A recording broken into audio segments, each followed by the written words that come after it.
Hi, I am Danielle Gagne, editorial analyst for Commercial UAV News. Welcome to our opening Commercial UAV Expo virtual event. Every year, hundreds of Commercial UAV Expo America attendees climb aboard buses to venture out into the desert of Las Vegas, Nevada, to witness a truly unique event, live outdoor drone demonstrations. Being able to see these drones in flight in real outdoor conditions provides potential buyers with important information on how these products perform in real life.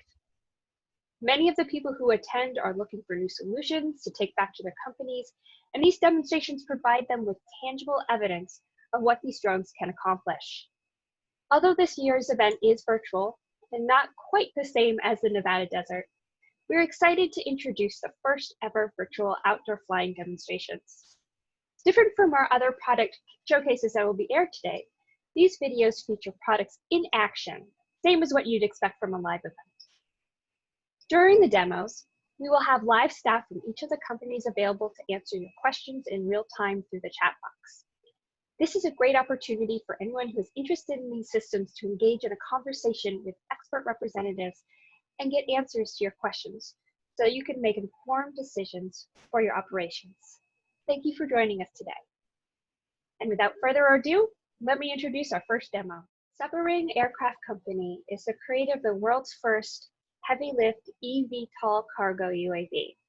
With the capability of lifting over 2 metric tons of cargo vertically and over 4 metric tons with a short takeoff run, Sabrewing's aircraft can land in remote environments beyond the reach of any helicopter or even fixed-wing aircraft. Let's hear more about Sabrewing's advanced technology, test flights, and planned applications.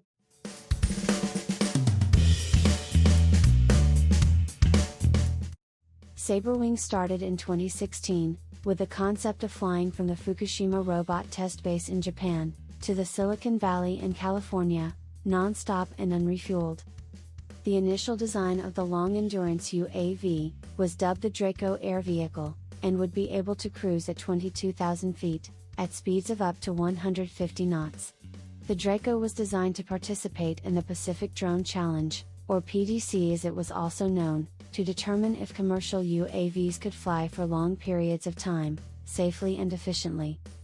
Initial sponsors, such as Toray, Autel Engineering, UAvionics, and several other sponsors agreed to participate in the PDC, and Sabrewing went to work on the initial design. Beginning with concept sketches, Sabrewing engineers went to work, refining the aircraft design for efficient cruise speeds on a minimum amount of fuel.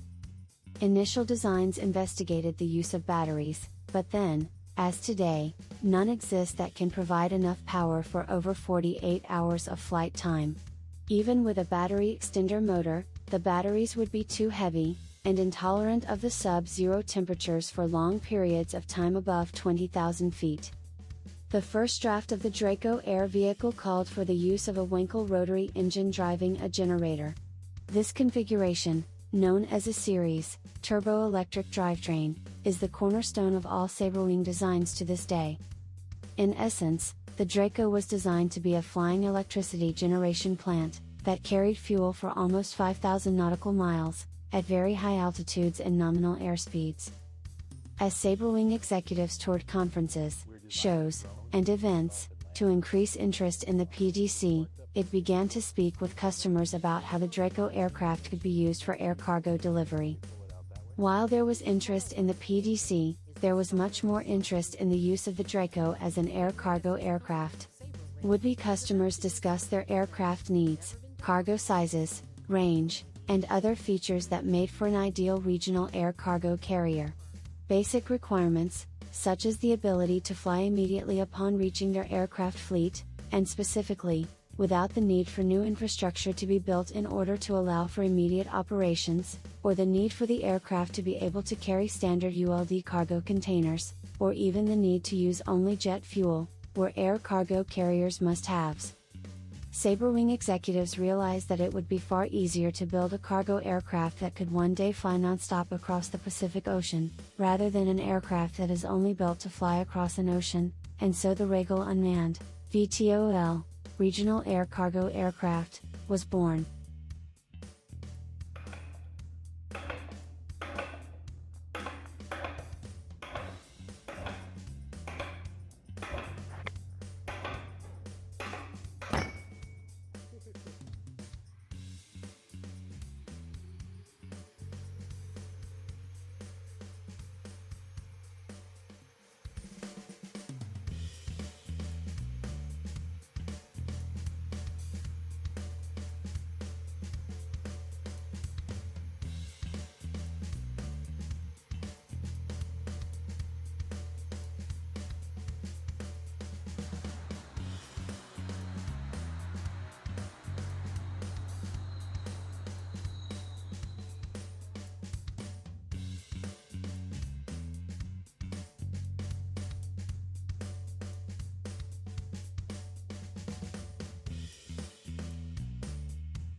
Advances in materials, avionics and navigation technology have allowed Sabrewing to build the world's first unmanned, heavy-lift, VTOL regional cargo aircraft.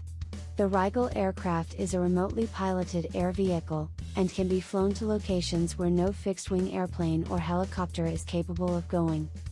The Rigel A aircraft, pictured here, is a half-scale prototype that can carry a 1,000-pound payload, for over 1,000 nautical miles.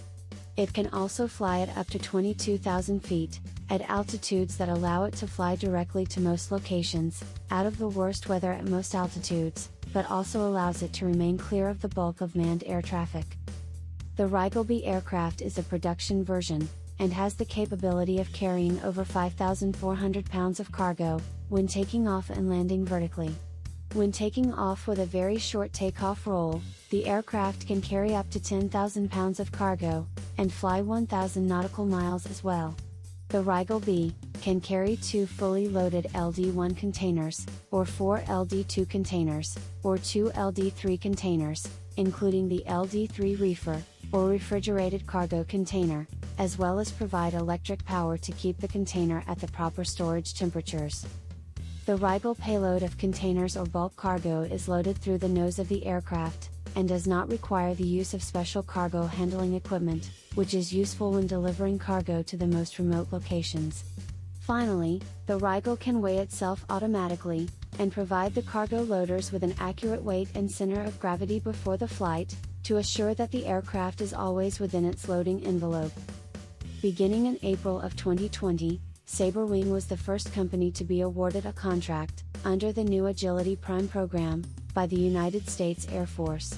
In a contract valued at over $3.3 million, the Rigel A aircraft is demonstrating, to the Air Force, the capability of flying in difficult environments, including the ability to navigate the aircraft without GPS, the ability to carry cargo to remote locations, the ability to be used to evacuate casualties, and even the capability of landing the aircraft on a ship at sea.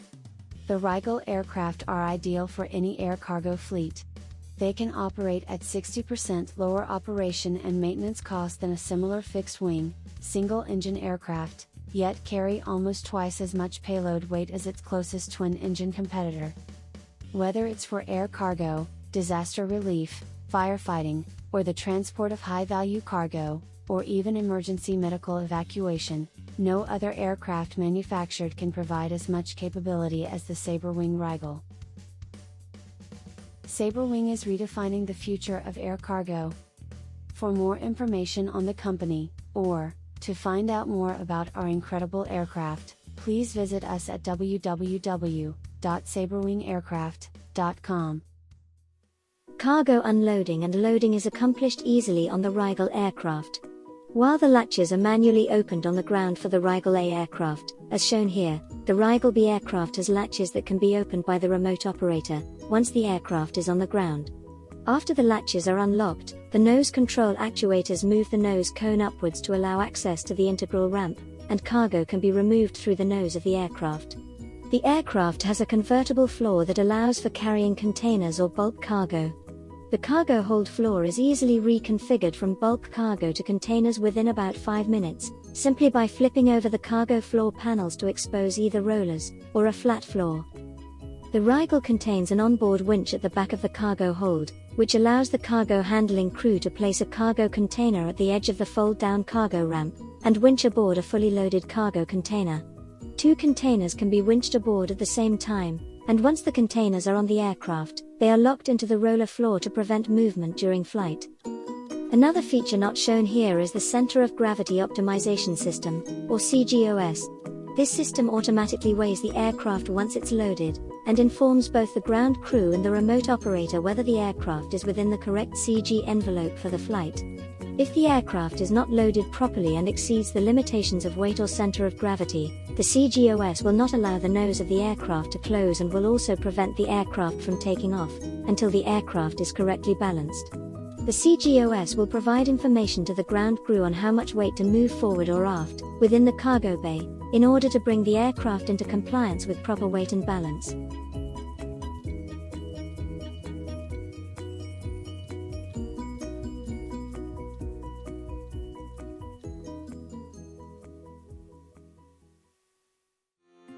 In conventional fixed-wing aircraft, the aerodynamic force of lift is provided by the main wing.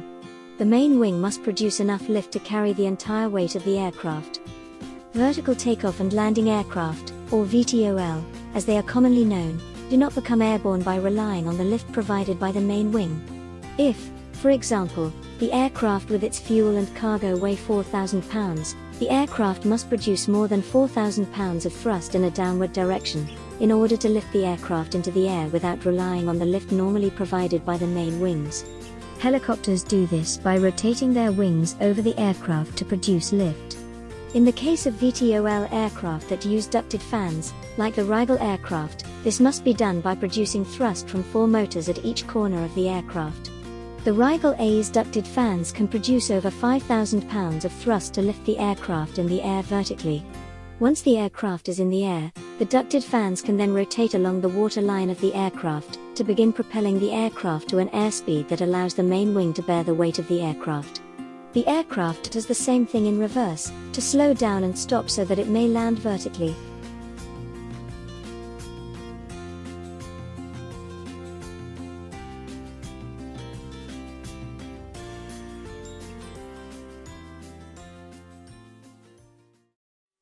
The Rigel aircraft have the capability of kneeling, whereby the aircraft aft landing gear can move forward to allow the nose of the aircraft to change the angle of the cargo deck to a nose-low attitude.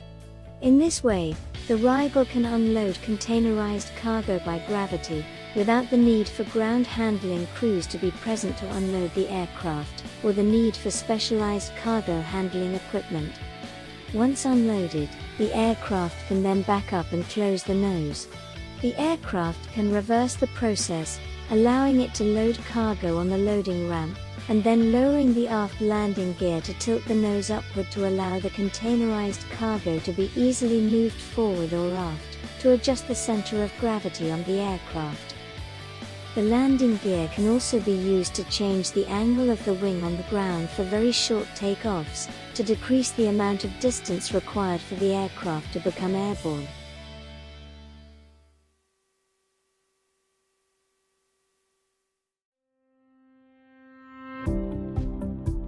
Sabrewing Aircraft Company has created a simulator to test the performance capabilities of its unmanned Rigel eVTOL cargo aircraft.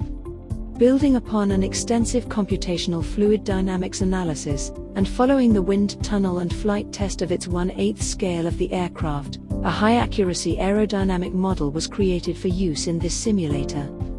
This aerodynamic model was verified by computational fluid dynamics analytical methods, and by a third-party independent verification and validation engineering firm. The aircraft is an accurate model of the drag, lift, thrust, and inertial moments of the Rigel air vehicle, and provides an indication of how the aircraft will perform when in commercial and military service. Other features, such as landing gear, flaps, pitch trim, roll trim, and even wing folding capability, are included in the simulator model. As shown here, with the aircraft at mid-weight and mid-CG, is able to lift vertically with its nose into the wind, and transition at slightly above the stall speed of the aircraft and fly away smoothly. With the ducted fans designed to produce more thrust than the weight of the aircraft, the Rigel can climb at very aggressive climb angles to clear terrain, buildings, or other obstacles.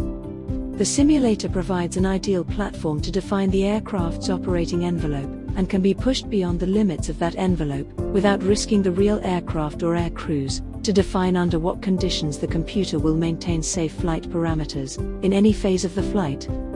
In this way, the simulator can give an accurate indication of how the aircraft will fly at air cargo service.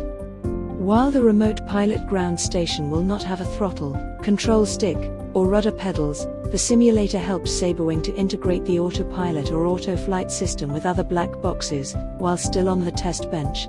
Other systems, such as the detect and avoid system, the navigation system, and the satellite communication system, can be integrated together, before being installed in the aircraft for testing.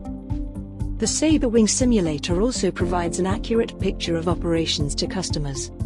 The simulator can be used to fly sorties from a customer's home airport, to remote locations where there is minimal vertical and horizontal clearance, or to judge aircraft performance as well.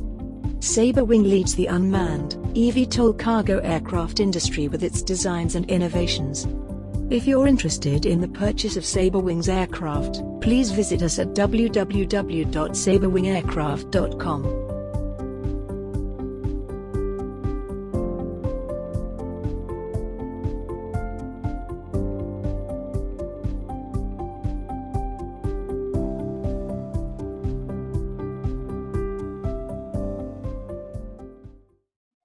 Autel Enterprise Robotics is a US-based company providing aerial robotics to the public sector, public safety, enterprise, and commercial operations.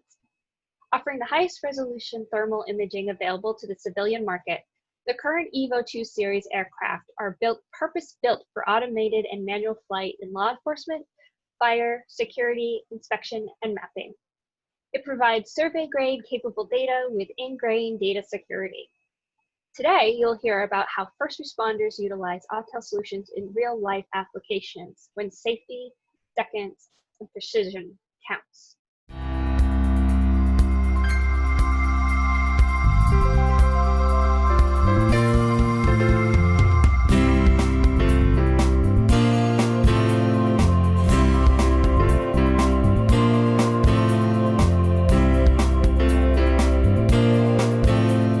I'm Brady with Autel Robotics, and I am on the Enterprise Customer Support team. I do a lot of training with public safety, be it from a lot of fire, EMS, all the way to a lot of our law enforcement officers. So we've been using our Autel EVO 2 dual platform, which is a FLIR boson sensor, which is 640 by 512. There's a 30 hertz refresh rate, so it is very, very fast. You don't have a lot of lag. It's also coupled together with an 8K image sensor as well, so you have two very high-powered sensors in one package. It's excellent for public safety. And as you can see here, the FLIR boson sensor allows us to see through a lot of atmospheric occlusions, being fog, smoke, mist, so we can see right through that to see to the backside what is happening on the back end. And as you can see with this imagery here, along these sides, you're going to see the RGB, which is the 8K sensor. You're going to see the smoke kind of billowing around the sides. In the center, you're going to see the thermal image, which is that 640 by 512 boson sensor, and you can see right through it. So this is going to cut through mist, smoke, a lot of atmospheric occlusions, so you can see right to the heart of what you need to see. So this is just an excellent utility for a lot of law enforcement and public safety agencies. So we just looked at the picture-in-picture view, so let's go to just the thermal imager. And you're going to see two images here. The one on the left is going to be the standard non-zoomed image. This is happening about 3 a.m. and we were able to identify a suspect for some break-ins.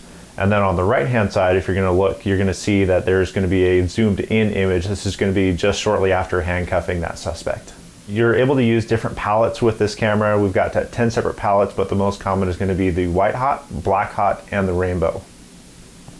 So here we're able to see the full frame thermal image sensor. It's very, very sharp, and you could basically say that it's going to be a night and day difference when you're using this the EVO 2 dual image sensor. And the zoom feature is something that is not commonly found on a lot of these aerial platforms. So this is going to be a huge benefit where you're able to look into the area that you need to find, and you're able to get specific information and shorten your view and focus exactly where you need to have that focus drawn to.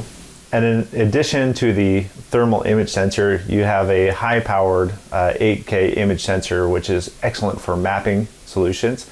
You're able to use the high image sensor in order to capture very detailed information on all of your images and stitch them together in different programs such as Pix4D Mapper and Pix4D React, as well as other options as well.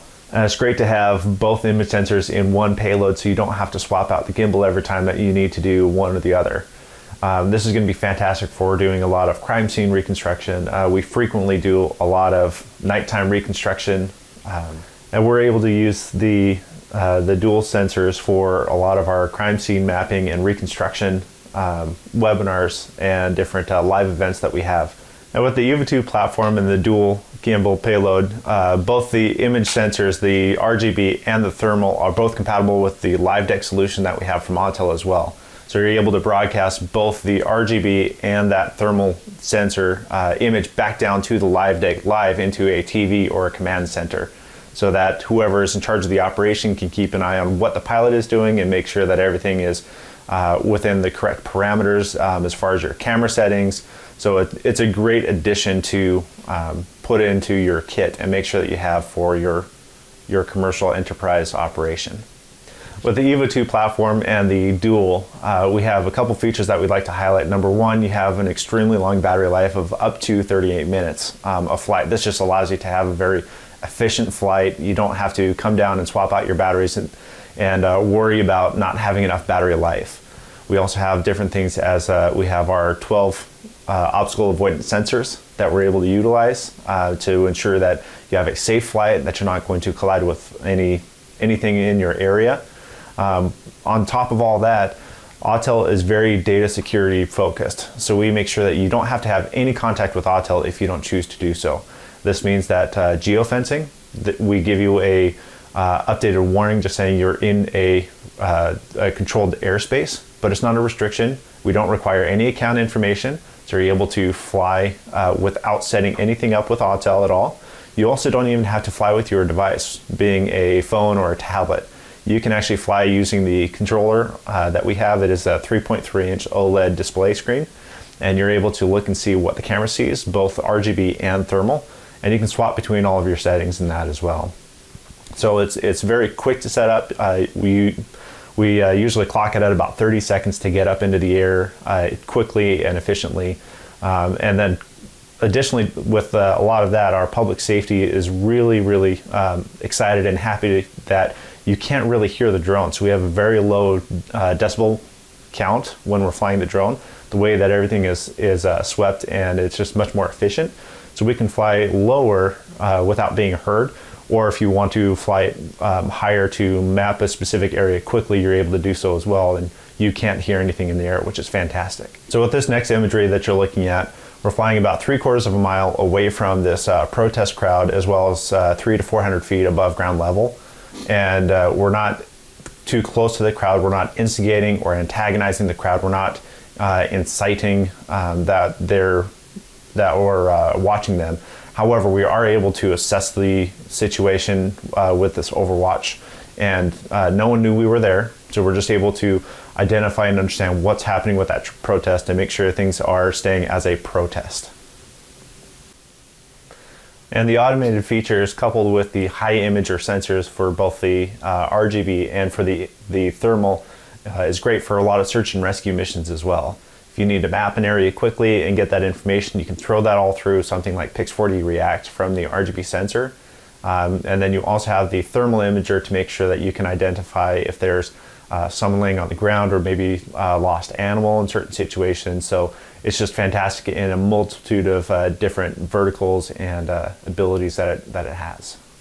In closing, I'm Brady Reich with Autel Robotics. Thank you so much for listening. If you have any other questions, you're free to contact us via our customer service channels or visit autelenterprise.com.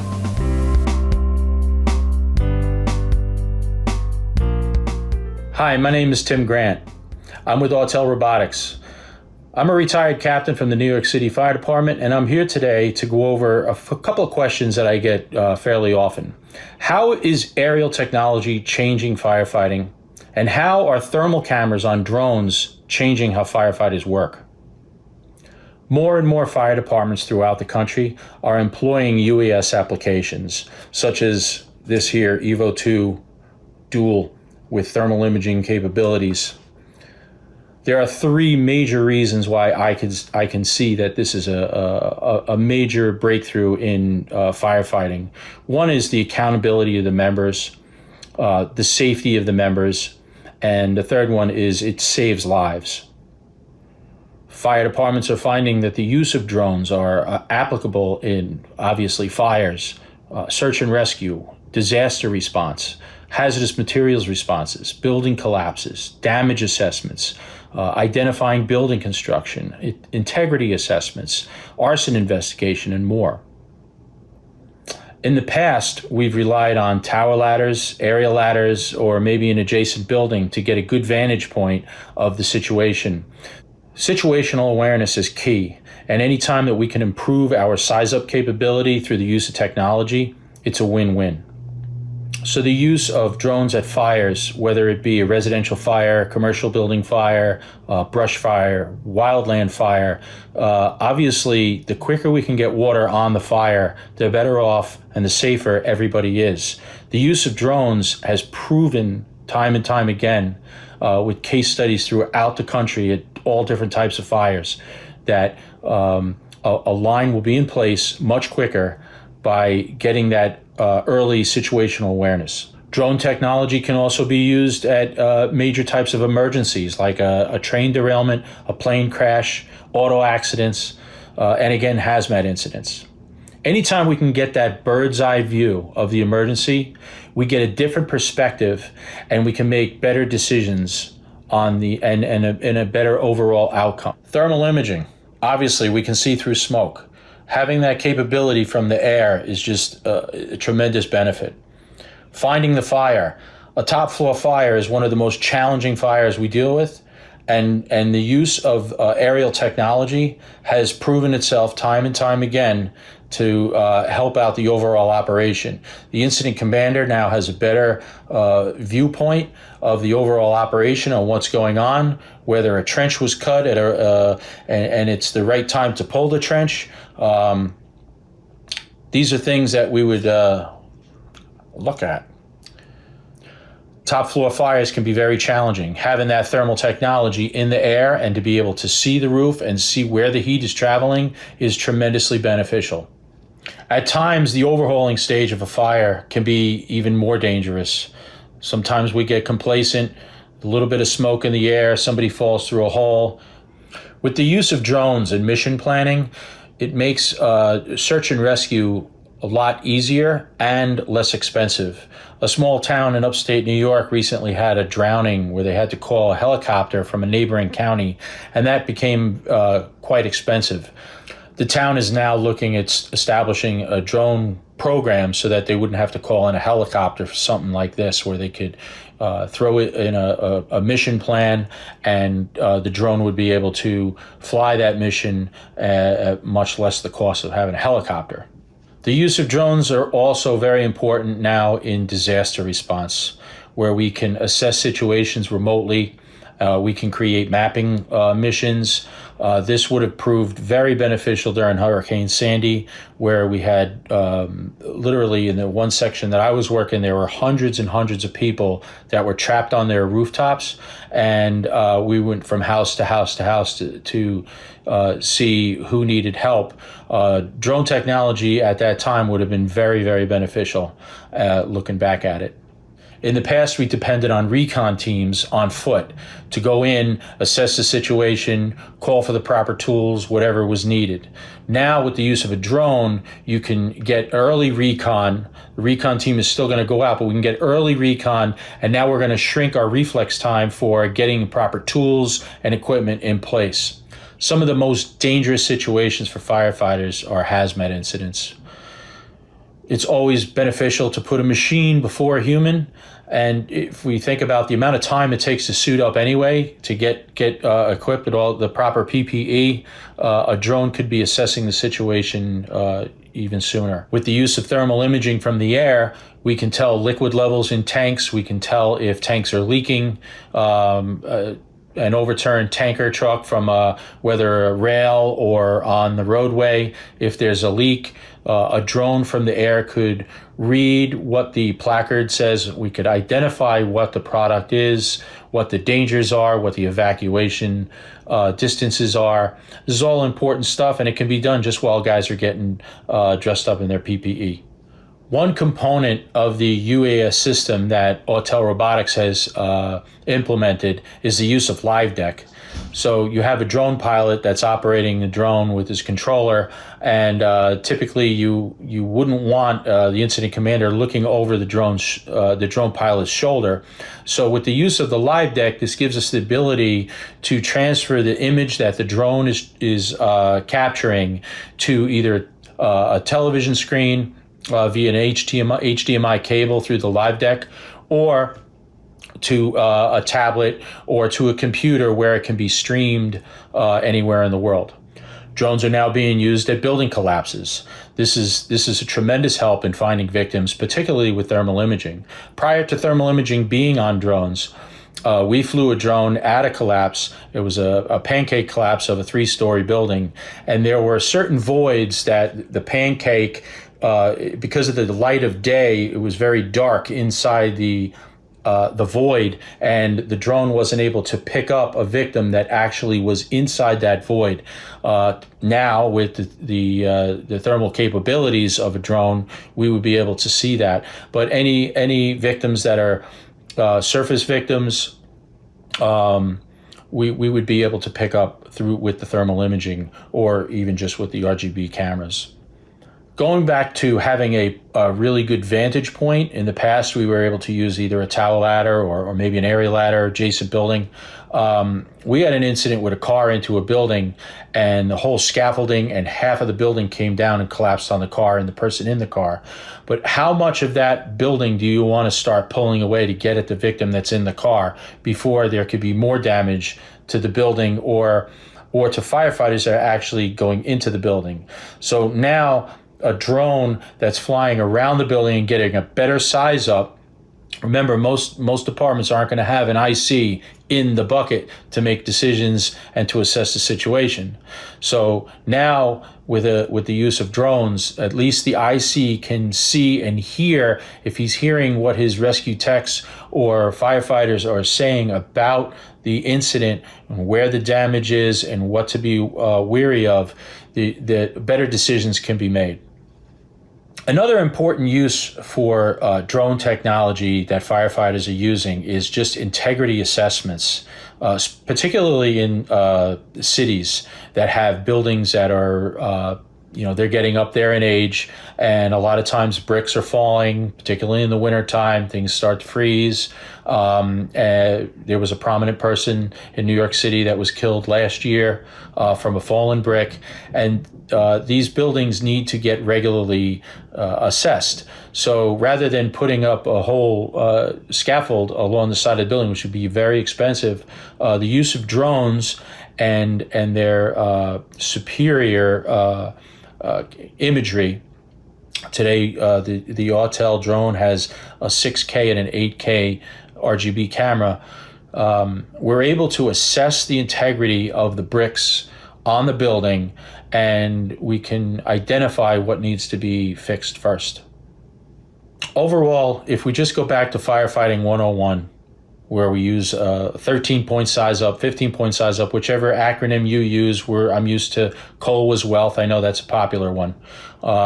Every one of those bullet points can be addressed with a drone. If you think about it, go through each one: construction, occupancy, the height and area of the building, life hazard, water supply, auxiliary appliances, street conditions, weather, exposures, apparatus in place, location and extent of the fire, the time of day, and the hazardous materials that might be in play. These are all things that the information that the drone is gathering can be beneficial to overall decisions and to the overall situational awareness of the scene.